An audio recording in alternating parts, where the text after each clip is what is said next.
जाते हैं। ये जो दो अभी नेक्स्ट दो सेक्शन कराने वाला हूँ 194P और 194Q, ये क्या होने वाले हैं, ये फर्स्ट टाइम टीडीएस की जितनी भी रेट है उसमें इनकॉर्पोरेट किए गए हैं। मतलब बेसिकली ये अमेंडमेंट है, फर्स्ट टाइम आपके एग्जाम में आने वाले हैं, तो इसका मतलब ये हो जाता है कि इम्पॉर्टेंट है। ठीक है, समझते हैं 194P जो सेक्शन है उसका बेस क्या है। बेसिकली सीनियर सिटीजन्स जो होते हैं उनको जनरली कौन सा इनकम होता है सर, इंटरेस्ट वगैरह होता है, पैसा जमा करके रख देते हैं, उसका फिक्स डिपॉजिट वगैरह करा देते हैं, उसमें से इंटरेस्ट का इनकम आता है। या फिर सर ऐसा इनकम होता है जो बेसिकली पेंशन वगैरह मिलता है ना, पूरी लाइफ टाइम जॉब किया, अभी पेंशन वगैरह मिल रहा है, या ऐसी जगह पे इन्वेस्ट कर दिया था जहां से अभी पेंशन मिल रहा है, जनरली ये वाली इनकम होती है। तो गवर्नमेंट क्या बोलना चाहती है, गवर्नमेंट बोलना चाहती है कि अगर आपकी सिर्फ ये ऐसे टाइप की इनकम है तो आपको रिटर्न फाइल करना जरूरी नहीं है। आपको हम रिटर्न फाइलिंग से क्या कर देते हैं, छूट दे देते हैं, बट जो आपको ये पैसा देगा वो क्या करेगा, टीडीएस काटेगा।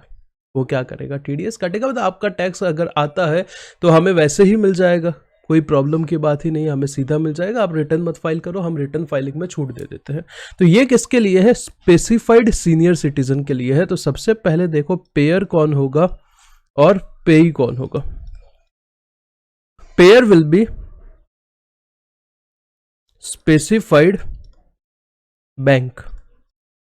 अभी सर स्पेसिफाइड बैंक का मतलब क्या है, जो सेंट्रल गवर्नमेंट अपने गजट के थ्रू जो जो बैंक को नोटिफाई करेगी वो स्पेसिफाइड बैंक है। जनरली इंडिया के हर बैंक को कर ही देगी, पर अपने को वो पढ़ना नहीं है। स्पेसिफाइड पेई कौन होगा, तो वो होगा स्पेसिफाइड सीनियर सिटीजन। तो अभी सवाल ये उठता है सर ये स्पेसिफाइड सीनियर सिटीजन कौन होगा। तो पेयर क्या करेगा, इसको पैसा देगा, पैसे कार्ड देने से पहले क्या कर देगा, टीडीएस डिडक्ट कर देगा। करेक्ट है, टीडीएस डिडक्ट करेगा। तो सर कैसे टीडीएस डिडक्ट करेगा, टीडीएस डिडक्ट करेगा कौन सी रेट पे, तो रेट इन फोर्स के ऊपर। मतलब जो आज के दिन पे नॉर्मल टीडीएस का अपना जो ये रेट चल रहा है इनकम टैक्स का, उस हिसाब से जो भी उसका टैक्स आएगा, जैसे 192 सैलरी में करते थे ना, उस हिसाब से क्या करेगा, वो टीडीएस काट देगा। तो सबसे पहले पेयर कौन है, बैंक है। पेई कौन है, स्पेसिफाइड सीनियर सिटीजन है। पेमेंट होता है तो टीडीएस कटेगा, कौन सी रेट से, जो रेट चल रहा है वो रेट के हिसाब से क्या होगा, टीडीएस कट जाएगा। तो सर सवाल ये उठता है स्पेसिफाइड सीनियर सिटीजन का मतलब क्या होगा, तो वो देखना सबसे पहले बहुत ज्यादा जरूरी है। तो स्पेसिफाइड सीनियर सिटीजन में कुछ कंडीशंस उसको क्या करनी पड़ेगी, फुलफिल करनी पड़ेगी, तो वो क्या माना जाएगा, स्पेसिफाइड सीनियर सिटीजन माना जाएगा। तो सबसे पहली कंडीशन है कि वो इंडिया का रेजिडेंट होना चाहिए। वो क्या होना चाहिए, रेजिडेंट इंडिविजुअल होना चाहिए। इंडिविजुअल तो भाई ऑब्वियस सी बात है वो इंडिविजुअल ही होगा, कोई एचयूएफ वगैरह तो होगा नहीं, नॉर्मल पर्सन है। ठीक है, सेकंड पर्सन, मतलब यहाँ पे अगर कोई नॉन रेजिडेंट सीनियर सिटीजन है उसको बेनिफिट मिलेगा ये रिटर्न फाइलिंग ना करने का, नहीं मिलेगा। सर नॉर्मल सिटीजन इंडिया का सिटीजन है पर वो रहता बाहर है तो उसको मिलेगा, नहीं मिलेगा, क्योंकि वो नॉन रेजिडेंट बन जाएगा। सर इंडिया का ही सिटीजन है, इंडिया में ही रहता है, मिलेगा, ऑब्वियस सी बात है। सर फॉरेन का सिटीजन है पर इंडिया में रहता है, 182 डेज वगैरह का क्राइटेरिया फुलफिल कर लेता है, तो बेनिफिट मिलेगा, हाँ मिलेगा। बेसिकली इंडिया का रेजिडेंट होना चाहिए, सिंपल सी चीज है। दूसरा, उसका एज पूरे साल में कभी भी 75 प्लस होना चाहिए, मतलब 75 साल उसके हो जाने चाहिए। तो यहाँ पे सीनियर सिटीजन का मतलब 60 साल वाला नहीं है, यहाँ पे 75 ईयर्स वालों के ऊपर वालों, मतलब 75 या उसके ऊपर वालों को क्या दिया गया है, ये बेनिफिट दिया गया है रिटर्न ना फाइल करने का। करेक्ट है। तीसरा पॉइंट है उसका जो इनकम है उसमें पेंशन का इनकम प्लस इंटरेस्ट का इनकम ही होना चाहिए, इसके अलावा इनकम नहीं होना चाहिए। मतलब इंटरेस्ट मतलब इंटरेस्ट के नेचर का इनकम और पेंशन का इनकम, यही इनकम होना चाहिए। इसके अलावा कुछ भी सैलरी वगैरह, पीजीबीपी, ये सब नहीं होना चाहिए। अगर वो सब होता है तो आपको रिटर्न फाइल करना पड़ेगा। सिर्फ इंटरेस्ट और पेंशन है, मतलब आप प्रॉपर सीनियर सिटीजन वाला पर्सन हो तो गवर्नमेंट क्या बोलती है, आपको रिटर्न नहीं फाइल करना है। और चौथा पॉइंट है, आप जो भी डॉक्यूमेंट प्रिस्क्राइब किए गए हैं वो सब क्या करते हो, बैंक को फर्निश कर देते हो, तो वो तो ज़्यादा कोई महान काम नहीं है। तीन चीज़ें समझनी ज़रूरी है। इंडिविजुअल जो है वो रेजिडेंट होना चाहिए, उसकी उम्र 75 ईयर्स या उससे ज़्यादा होनी चाहिए पूरे साल में कभी भी, उसका इनकम पेंशन और इंटरेस्ट का होना चाहिए। तो अगर उसको पेमेंट मिलती है तो टीडीएस कटेगा। कैसे कटेगा? रेट इन फोर्स के हिसाब से कटेगा। तो सर जब वो टीडीएस काटेगा तो क्या डिडक्शन का बेनिफिट मिलेगा? LIC, मेडिक्लेम, ये सब का बेनिफिट मिलेगा। हाँ, ये चौथा पॉइंट वही है कि भाई तुम अपनी डिटेल्स क्या दोगे, इसको दे दोगे, डिडक्शन का बेनिफिट मिलेगा। हाँ जी, मिल जाएगा। फिर क्या सर वो 87A के रिबेट का बेनिफिट मिलेगा? हाँ जी, बिल्कुल मिलेगा। मतलब जो तुम्हारा नॉर्मल टैक्स होता है वैसा ही टैक्स का कंपटीशन होगा, कोई उसमें अलग चीज नहीं होगा। करेक्ट है, जो तुम्हारा नॉर्मल टैक्स कट होगा वैसे ही कट होगा। फिर देखा जाएगा, अगर टैक्स आता है तो उस हिसाब से टीडीएस काट लिया जाएगा, नहीं आता है तो कोई बात नहीं, फिर तो रिटर्न फाइल करने की वैसे ही जरूरत नहीं है। और अगर टैक्स आता है तो यहां से उतना पार्ट टीडीएस कट कर दिया जाएगा। आपको नहीं रिटर्न फाइल करना, आपको आप अपनी जो बची हुई जिंदगी है उसको एंजॉय कीजिए, आप ये सब कंप्लायंसेस में मत पड़िए, गवर्नमेंट का ये बोलना है। तो आ जाते हैं नोट्स के ऊपर। 194P, deduction of tax bye specified person in case of senior citizen. Pair कौन होगा? स्पेसिफाइड बैंक होगा, being a notified banking company, जिसको नोटिफाई गवर्नमेंट करेगी। पेई कौन होगा? Total income specified senior citizen, मतलब बेसिकली स्पेसिफाइड सीनियर सिटीजन की जो इनकम होगी उसके ऊपर कटेगा। रेट क्या होगा? जो रेट इन फोर्स, मतलब जो भी अभी कानून में रेट चल रहा है वो। कॉम्प्यूटेड, आपका जो इनकम होगा वो कॉम्प्यूट होगा, उससे पहले ये सब बेनिफिट दिए जाएंगे, डिडक्शन जो आपको चैप्टर 6A में मिलते हैं और रिबेट जो आपको 87A में मिलता है। करेक्ट है, हाँ जी सर। फिर नोट्स की बात करें तो specified senior citizen is exempted from filing his return for assessment year relevant to previous year in which tax has been deducted. मतलब जिस प्रीवियस ईयर के रिलेटेड असेसमेंट ईयर है, समझो प्रीवियस ईयर 21-22 है तो उसके रिलेटेड असेसमेंट ईयर क्या है? 22-23 है। तो अगर प्रीवियस ईयर में आपका टीडीएस डिडक्ट हुआ है तो उसके असेसमेंट ईयर में आपको रिटर्न फाइल नहीं करना, मतलब बेसिकली उस साल आपको क्या नहीं करना? रिटर्न फाइल नहीं करना। स्पेसिफाइड बैंक का मतलब क्या है? A banking company as notified by central government, एक ऐसी बैंकिंग कंपनी जिसको क्या किया है? सेंट्रल गवर्नमेंट ने नोटिफाई किया हुआ है। और स्पेसिफाइड सीनियर सिटीजन का मतलब क्या होता है? ऐसा इंडिविजुअल जो कि इंडिया का रेजिडेंट है प्लस उसका एज 75 ईयर्स है, उससे ज्यादा है पूरे साल में कभी भी। तीसरा, उसके पास क्या है? सिर्फ पेंशन का इनकम है। Also he should have no other income, उसके अलावा कोई और इनकम नहीं होना चाहिए पेंशन के अलावा। पर एक्सेप्शन दिया है। क्या एक्सेप्शन दिया है? अगर उसको इंटरेस्ट मिलता है तो चलेगा। From any account maintain by such individual in specified bank, same specified bank मतलब जो ऊपर दिया है, in which he has receiving his pension, मतलब जहां से उसको पेंशन मिलता है अगर वहीं पे उसको, वहीं से उसको क्या मिल रहा है? इंटरेस्ट भी मिलता है तो चल जाएगा। और चौथा क्या है? उसने फर्निश कर दिया है अपना declaration to specified bank containing such particulars in prescribed form and verified in prescribed manner। मतलब कुछ नहीं है भाई, वो अपना डिक्लेरेशन दे रहा है कि तुम मेरा काट दो, मतलब बेसिकली एक फॉर्म भर रहा है जाके। तो ये वाला पार्ट आप क्या करो? रीड कर लो 194P, इतना ही है, छोटा सा सेक्शन है, कुछ ऐसा महान बात नहीं है। पेयर बैंक होगा, पे सीनियर सिटीजन होगा। सीनियर सिटीजन का मतलब क्या है वो यहाँ पे समझना जरूरी है। यहाँ पे 60 ईयर्स का एज नहीं दिया हुआ है, बाकी तो नॉर्मल चीज है, ठीक है। रीड कर लीजिए, एग्जाम्पल्स वगैरह करते हैं सब, डोंट वरी। पहले एक बार ये सब फटाफट खत्म कर लेते हैं, ठीक है। नेक्स्ट इलस्ट्रेशन जो कि आपका 194P सेक्शन को लेके है, एकदम फ्रेश सेक्शन आया था, वो सीनियर सिटीजन वाला मैंने बताया ना अभी, कि रिटर्न फाइलिंग आपको करना ही नहीं पड़ेगा सीनियर सिटीजन को। अगर आप क्या करते हो? टीडीएस काट लेता है आपका specified bank under this section. Correct है, ये बहुत अच्छे से एक बार चाहिए तो आप वापस से वो सुन सकते हो। उतना पार्ट 10 मिनट 5-8-10 मिनट का रहेगा 194P के रिलेटेड। तो आपको क्या क्वेश्चन करने में मजा आएगा? मिस्टर शर्मा, या फिर अपने नोट से सिर्फ रीड कर लो, दैट विल बी सफिशिएंट, कोई दिक्कत नहीं है। Mister Sharma, a resident Indian age 77 years, get pension of ₹52,000 per month from UP state government. पहला इनकम है 52,000 पर महीने का पेंशन, प्लस उसका एज 77 ईयर्स है, प्लस वो रेजिडेंट है।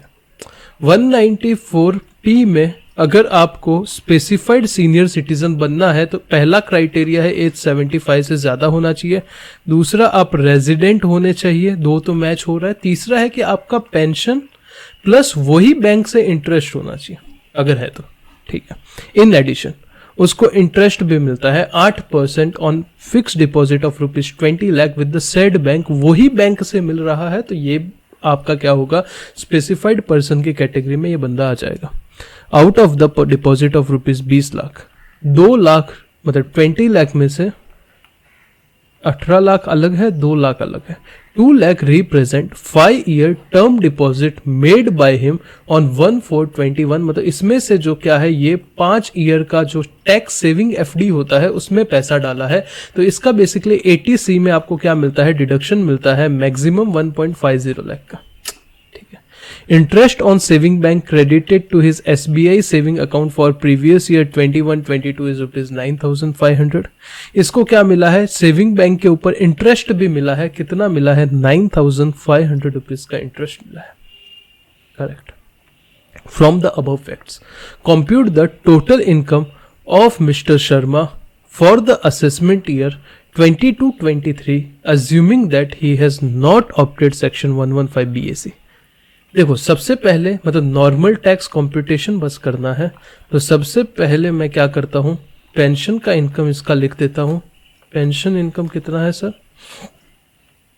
52,000 into 12 that will B 6,24,000 plus इसका कौन सा इनकम है, ये तो हो गया सैलरी का इनकम। करेक्ट है। IFOS में इसको FD पे इंटरेस्ट मिल रहा है, दैट इज 20 लाख पे 8%, 1,60,000 प्लस इसको क्या मिल रहा है, सेविंग बैंक पे इंटरेस्ट मिल रहा है। सेविंग बैंक पे इंटरेस्ट मिल रहा है 9,500। क्लियर है, हाँ जी। पर यहाँ पे आपको पता है पेंशन इनकम एक सैलरी का इनकम है और सैलरी में से 50,000 रुपए का क्या मिलता है, स्टैंडर्ड डिडक्शन मिलता है। तो वो क्या हो जाएगा, रिड्यूस हो जाएगा। तो 6,24,000 माइनस 50,000 प्लस 1,60,000 प्लस 9,500, तो आपका 7,43,500 क्या आ जाएगा, ग्रॉस टोटल इनकम आ जाएगा। ये कितना है, 7,43,500। Is it clear. अभी इसमें से डिडक्शंस क्या होंगे, रिड्यूस हो जाएंगे। डिडक्शन अंडर चैप्टर 6A पहला क्या होगा, सेक्शन 80C में मैक्सिमम 1.5 लाख का डिडक्शन मिलता है। डिडक्शन चैप्टर में और अच्छे से समझेंगे, पर इतना समझ लो कि ये जो 2 लाख रुपए का पेमेंट किया था ना, इसके लिए अभी मैं इतना समझ लो कि मैक्सिमम 1.5 लाख का ही डिडक्शन मिलेगा। और एक और सेक्शन होता है 80TTB, सीनियर सिटीजन को अगर कोई इंटरेस्ट का इनकम मिलता है कोई भी तरीके का बैंक से तो आपको मैक्सिमम 50,000 रुपए तक का क्या मिलता है, डिडक्शन मिलता है। तो वो यहाँ पे और मिल जाएगा 50,000 रुपए का।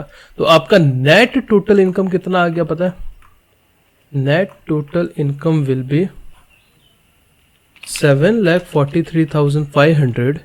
उसमें से लेस करो 1,50,000, उसमें से लेस करो 50,000, that will B 5,43,500। Is it clear. हाँ जी। अभी 5,43,500 पे टैक्स निकालना है। तो टैक्स कैसे निकलेगा वो समझिए। जब सीनियर सिटीजन का टैक्स निकालते हैं तो 3 लाख तक कोई टैक्स नहीं आता। 3 लाख से लेके 5 लाख तक 5% टैक्स लगता है, जो कि 10,000 हो जाएगा। और 5 लाख के ऊपर जितना भी अमाउंट है, यहाँ पे 43,500 है, उस पर टैक्स लगेगा एट द रेट 20%। ये अपने को आता है टैक्स लैब, इस पे टाइम वेस्ट नहीं करते हैं। तो 43,500 का 20% विल बी 8,700 रुपीज। तो टोटल टैक्स कितना आ गया, टोटल टैक्स 10,000 प्लस 8,700। ये समझा क्या, 8,700 कैसे आया। 5,43,000 में से 5 लाख लेस कर दिया तो 43,500 आ गया और उसके ऊपर टैक्स का रेट लगा दिया। तो टोटल टैक्स है आपका 18,700। उस पर आप कर दोगे add health and education cess, that will be 4%। तो 18,700 का 4% विल बी 748। तो टोटल आपका 19,448 क्या आ जाएगा, टैक्स आ जाएगा। तो इतना अमाउंट क्या करेगा, बैंक डिडक्ट कर देगा और किसको जमा करा देगा, गवर्नमेंट को जमा करा देगा। 19,448 रुपीज राउंडिंग ऑफ करेंगे तो 19,450 हो जाएगा। ये क्या करेगा, बैंक गवर्नमेंट को जमा करा देगा। बट पहले क्वेश्चन में अपने को सिर्फ इतना ही पूछा गया था कि टैक्स का क्या करो, लाइबिलिटी निकालो, तो हम लोग ने निकाल दिया 19,450 है, करेक्ट है। हाँ जी सर। सेकेंड पॉइंट में बोला है what would be the amount of TDS by SBI assuming that the same is a specified bank. जो बैंक पैसा दे रही है वो कौन है, स्पेसिफाइड बैंक है, मतलब वो 194P में टीडीएस डिडक्ट कर सकती है। इस mister Sharma is required to file his return of income for assessment year 22-23 if TDS has been fully deducted examine. देखो 194P का खासियत ही यही है कि अगर कोई सीनियर सिटीजन है वो अपना क्या करता है, उसका टीडीएस 194P में डिडक्ट हो जाता है तो उसको रिटर्न नहीं फाइल करना पड़ता। और रिटर्न फाइलिंग टीडीएस कितना डिडक्ट करेगा एसबीआई, भाई बिल्कुल 19,450 करेगा, और कितना करेगा। SBI being a specified bank is required to deduct TDS under section 194P after considering the tax or deduction if any and remit the same amount to the central government। मतलब जितना tax का amount है वो government को जमा करा देगा। In such case mister Sharma would not be required to file his return of income under section 139। तो उनको क्या नहीं करना पड़ेगा, रिटर्न नहीं फाइल करना पड़ेगा। फिर आते हैं नेक्स्ट क्वेश्चन नंबर 3 पे। Would your answer in question number 2 will change A fixed deposit of rupees 20 lakh was with Canara Bank instead of SBI। यहां पे देखो बड़ा ही इंपॉर्टेंट क्वेश्चन कर दिया। मैंने क्या बोला, सेक्शन 194P में पर्सन कब स्पेसिफाइड पर्सन बनता है, मतलब जिसको ये बेनिफिट मिलने वाला है 194P का, उसका एज 75 प्लस होना चाहिए, वो रेजिडेंट होना चाहिए, प्लस उसका पेंशन का इनकम होना चाहिए सिर्फ। पर इंटरेस्ट का इनकम भी चलेगा अगर वो इंटरेस्ट उसको किसके, वही बैंक से मिल रहा है जिस बैंक पे पेंशन है। पर यहाँ पे फैक्ट क्या चेंज कर दिया कि पेंशन तो SBI से मिलता है पर इंटरेस्ट कैनरा बैंक से मिलता है। तो क्या टीडीएस डिडक्ट होगा 194P में? नहीं होगा। ये केस में फिर क्या हो जाएगा, जो उसको पेंशन मिलती है उसको 192 सेक्शन जो सैलरी का है उसमें टीडीएस कट जाएगा, और एफडी में 194A में जो सेक्शन पे टीडीएस कटता है 10% के हिसाब से उसमें कट जाएगा। सिंपल है। तो अगर रीड करते हैं, if fix deposit of 20 lakh is with bank other than SBI, अगर एसबीआई को छोड़ के कोई दूसरी बैंक के साथ है which is a bank where pension is credited, then mister Sharma would not be qualified as a specified senior citizen, consequent to which SBI would not be liable to deduct under TDS under section 194P। Correct है। In this case mister Sharma would have to file return of income, उसको अपना return file करना पड़ेगा since total income क्या हो जाता है, exceed हो जाता है बेसिक एग्जम्पशन से। It may be noted in this case TDS provision 192 का अप्लाई हो जाएगा इन पेंशन और 194A का अप्लाई हो जाएगा in case of interest. Is it clear? Yes sir, easy सा क्वेश्चन था, ऐसा कुछ था नहीं। देखोगे तो आपको लगेगा ये क्या क्या पूछा है, कुछ नहीं पूछा है। अगर आपका 194P क्लियर है तो ये क्वेश्चन बड़ा ही इजी है। आपको क्या करना है, सबसे पहले ये पार्ट का खुद से टैक्स लायबिलिटी एक बार निकालो और मुझे बताओ कहाँ डाउट आ रहा है। डिडक्शन में डाउट आएगा चलेगा, क्योंकि अपना अच्छे से अभी हुआ नहीं है डिडक्शन। इसके बाद कैप गेन्स, इसके बाद डिडक्शन ही है, तो यहाँ पे आपको कोई प्रॉब्लम नहीं होगा। डिडक्शंस दो तरीके के आएंगे, एक ATC 1.5 लाख और दूसरा 50,000 के आएगा आपका दूसरा वाला डिडक्शन 80 TTP। उसको छोड़ के बाकी कंप्यूट करो, टैक्स वगैरह निकालो। आप देखो कि आपका आंसर आ रहा है या नहीं। पॉज करके ये सॉल्व करो और फिर मैं आपको क्या करता हूं, रीड करने देता हूं ये वाला पार्ट। पॉइंट 2 और पॉइंट 3 क्या करो, रीड करो।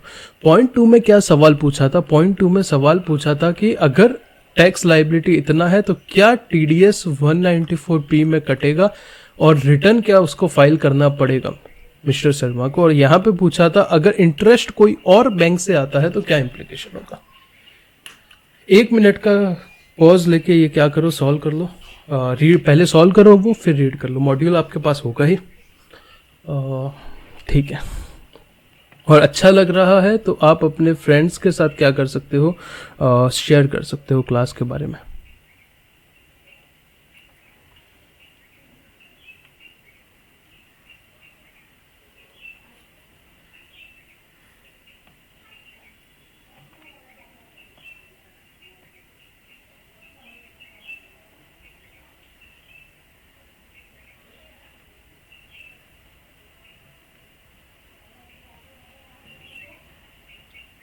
चलो फिर आगे बढ़ते हैं।